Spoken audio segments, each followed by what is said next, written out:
Hello दोस्तों, मेरा नाम है आशीष और आप देख रहे हैं करंट वर्ल्ड। करंट वर्ल्ड में आपका हार्दिक स्वागत है। आइए आज हम चर्चा करते हैं हाइब्रिड वॉरफेयर। क्या है हाइब्रिड वॉरफेयर और क्या होता है, कैसे इसका प्रयोग होता है जंग में, क्या इसकी उपयोगिता है, आज के समय में क्या इसकी उपयोगिता है, इसके विषय में चर्चा करते हैं। समझते हैं कि इसकी महत्ता क्या है। और भारत के मंत्री जो राजनाथ सिंह है, रक्षा मंत्री, उन्होंने इसके विषय में क्या बोला है, इसके विषय में आगे हम जानकारी प्राप्त करते हैं, समझते हैं। देखिए, भारत ने पड़ोसियों किया आगाह, या जंग को उतावले होगी तो होगी हाइब्रिड वॉर, ऐसा कुछ कहा है भारतीय रक्षा मंत्री ने। सैन्य रणनीति में हाइब्रिड वॉरफेयर की बात उठने लगी है। ऐसे में सवाल उठता है कि यह हाइब्रिड वॉरफेयर क्या है, युद्ध की यह तकनीक कितनी प्रभावशाली है, या सैन्य रणनीति में इसका महत्व क्या है, जंग के दौरान इसका कब प्रयोग किया गया है, यह सब बातें आगे हम अभी जानते हैं। तो समझते हैं इसके विषय में। रूस यूक्रेन जंग के दौरान सैन्य रणनीति का एक सिद्धांत हाइब्रिड वॉरफेयर सुर्खियों में है आजकल।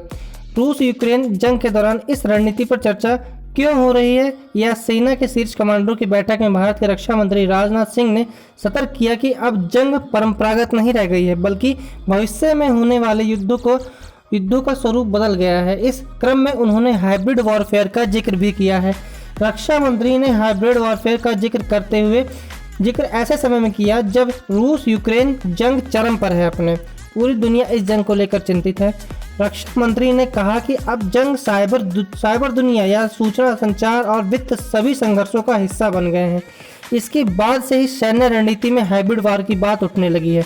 ऐसे में सवाल उठता है कि क्या यह हाइब्रिड वॉर मतलब है क्या, ये चीज़, युद्ध की यह तकनीक कितनी प्रभावशाली है, क्या वास्तव में इसका कुछ प्रभाव होगा, सैन्य रणनीति में इसका महत्व क्या है, जंग के दौरान इसका कब प्रयोग किया जा सकता है या कैसे प्रयोग होता है, आइए जानते हैं इस पर। तो एक रक्षा विशेषज्ञ अभिजीत सिंह का है, उन्होंने इस पर कुछ अपने तथ्य रखे हैं जिनको हम आइए समझते हैं।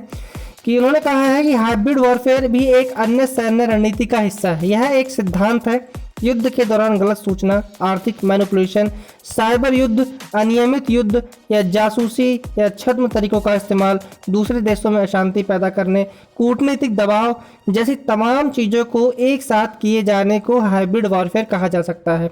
उन्होंने कहा कि सरल शब्दों में यह युद्ध के साथ प्रोपेगेंडा चलाने का कॉन्सेप्ट है, अर्थात गलत न्यूज़ को प्रचार करना। हाइब्रिड वॉरफेयर पारंपरिक युद्ध है, अनियमित युद्ध और साइबर युद्ध के साथ राजनीतिक युद्ध के मिश्रण की बात करता है यह। उन्होंने और आगे कहते हुए बताया कि हाइब्रिड वॉर युद्ध संघर्ष में एक उभरती हुई अवधारणा है, हालांकि इसे अभी तक सही ढंग से परिभाषित नहीं किया जा सका है कि ये वास्तव में है क्या चीज़।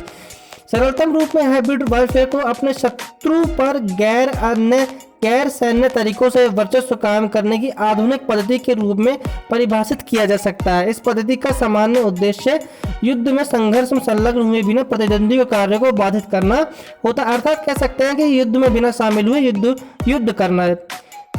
आगे देखते हैं कि रूस यूक्रेन युद्ध की पृष्ठभूमि में भारत के रक्षा मंत्री राजनाथ सिंह ने हाल ही में थल सेना के शीर्ष कमांडरों से यह कहा था कि भविष्य में भारत के सामने आने वाली हर संभव सुरक्षा चुनौती के लिए तैयार है। उन्होंने जोर देकर कहा कि इनमें गैर पारंपरिक युद्ध भी शामिल है, अर्थात यही जो हम इसके बारे में चर्चा कर रहे हैं।